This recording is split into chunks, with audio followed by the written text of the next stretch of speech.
Forget paternity leave. New York is talking about giving your pet their own slice of sick time.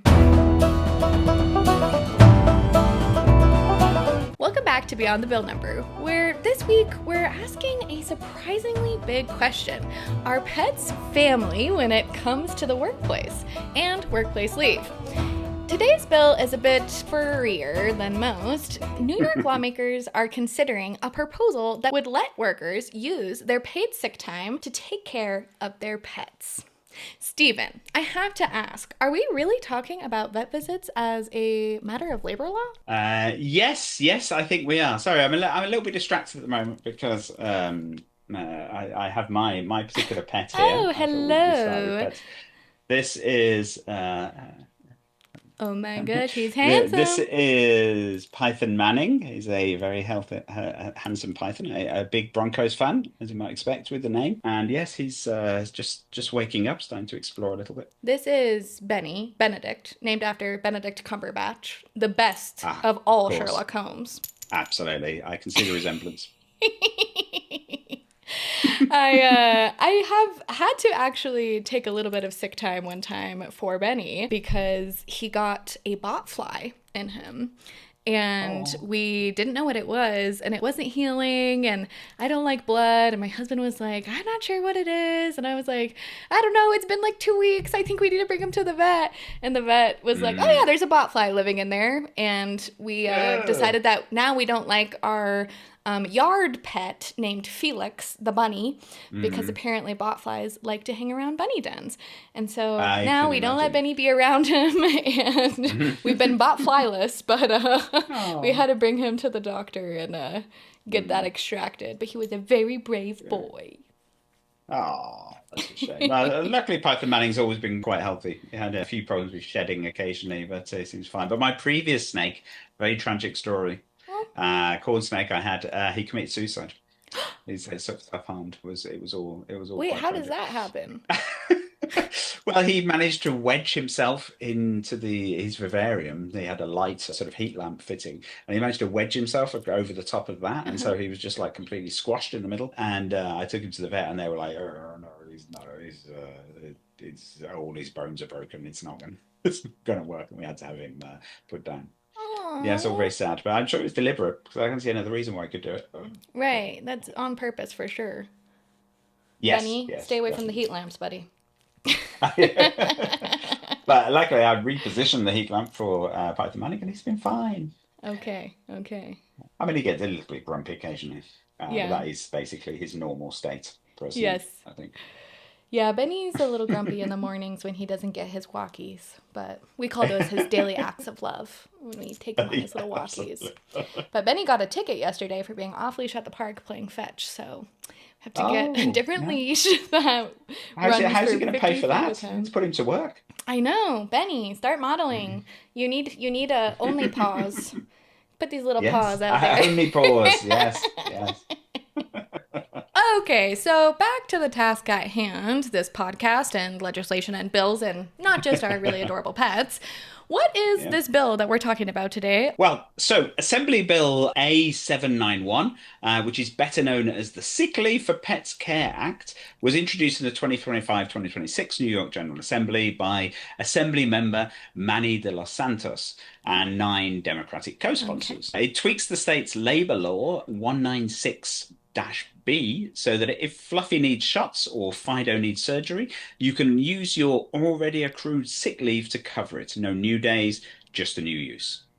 Interesting. Okay, so walk me through what the bill actually does. Is it just as simple as pets count now too? Yeah, pretty much actually. It's quite simple. So right now, New York law lets you use sick leave for your own illness, to care for a family member, or to address issues related to domestic violence. So this bill Hmm. adds covered animals, which are pets that you legally own and keep for companionship or service animals, to that list. Hmm. You could take leave for diagnosis, care, treatment, or even preventative care like routine checkups. And if it passes, it would take effect immediately. Wow, that sounds very straightforward, and this is also something that always makes me me very thankful for my job because I just put my status as vet office and I go to the vet. Yep. I don't have to worry about clocking that in or out. But what is the case that lawmakers are making here? Is it just that we need to put a paw print into statute? Yes. Well, the argument has four strong legs. First, most Americans have pets. Somewhere between 2/3 and 70% of households actually have pets. So that's tens of millions of animals that sometimes need care during working hours. Second, vet care is expensive and delaying it isn't humane or safe, especially with service animals. Third, workers shouldn't have to choose between their paycheck and their pet's health. And finally, this doesn't actually expand the leave entitlement. It just broadens how you can use what you already have. Yeah, I mean, that kind of seems like a win for workers and their pets and for businesses. But I assume not everyone is wagging their tails over this. What are the skeptics saying? Yes, there are critics. So they raise two main issues. First, verification. How does an employer confirm that your parrot actually needs those antibiotics? The current sick leave law doesn't usually require paperwork for humans.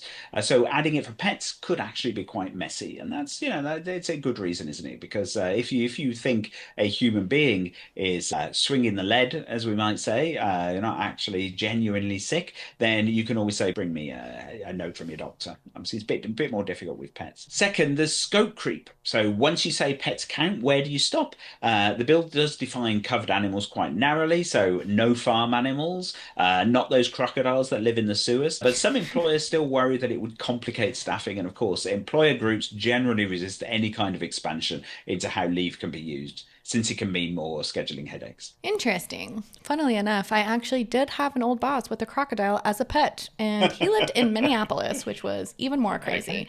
I don't know So how a not in the crocodile sewer. survived there, but... Now, New York isn't alone here, right? There's other lawmakers that are kind of sniffing around this idea. They absolutely are. I'm loving the puns. So yes, correct. New York City already has its own version pending, actually, which is Int 1089 from 2024, which would let employees use a city-mandated sick time for pets. One early draft even capped it at 3 days just for animal care. So it's like a sort of an extra 3 days there. Meanwhile, in Illinois, you have Senate Bill 1670. It's a little bit different. It would allow up to a week of unpaid bereavement leave after the death of a companion animal. So very different approach, but the same sort of theme, really, recognizing that your pets, as you've so eloquently expressed with your dog, that pets are family. You know, I have wondered before if I can use my bereavement leave at work when my dog dies, but that's not happening ever. So I don't need to worry about that because he's never going to die. Don't need to worry. Never have to worry about it. Never going to die. Yep, Nope. nope. Okay, so this is maybe a little bit paternity leave by another name. Yeah. What about internationally? Well, if we look more globally, this is an issue that does come up from time to time. So Italy had a famous case back in 2017 where a university employee actually won paid leave to care for her dog with support from an animal rights group. In Colombia, lawmakers have repeatedly proposed leave after a pet's death, though they haven't actually managed to pass anything yet. And in the UK, there's no statutory right, but some employers do voluntarily offer paternity days as part of workplace culture. You know, I really felt like I did need that when Penny was a puppy. I didn't realize that it was actually like having a newborn for a little bit. Absolutely. Okay, let's zoom out. How does this fit into the bigger labor policy picture in New York? Well, New York workers already get 40 to 56 hours of sick leave depending on employer size. This bill doesn't add more, as we said, it just updates the menu of options. In that sense, it's incremental and not particularly radical. The limits, i.e. on lawful pets only, no special documentation are required, are designed to keep it manageable and stop it sort of being swallowed up by red tape. But it still matters symbolically, really. It reflects a shift in how lawmakers view the family unit and work-life balance. Okay, so final question. Where does this bill stand now, and what are the politics of voting yes or voting no? Well, right now, A791 is sitting in committee.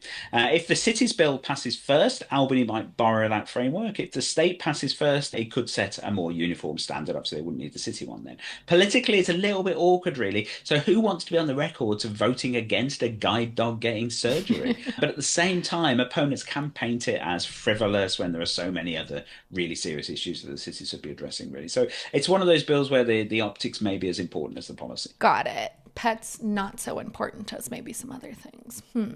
I don't know. But okay, so we're going from family member to fur family. This bill could really redefine how New Yorkers think about sick leave. Stephen, thanks for walking us through the details and resisting the urge to make too many rough puns along the way. Well, I was on my best behavior, but I will say this, if the bill passes, it could be the catalyst for similar bills elsewhere. I was not on my best behavior. And this is why we love this podcast and the tone that we set. Anyway, thanks everyone for listening to Beyond the Bill Number. Don't forget to like, subscribe, and join us next time as we dig into another bill with big consequences hiding in the fine print. Don't forget to read this blog on BillTrack50.com.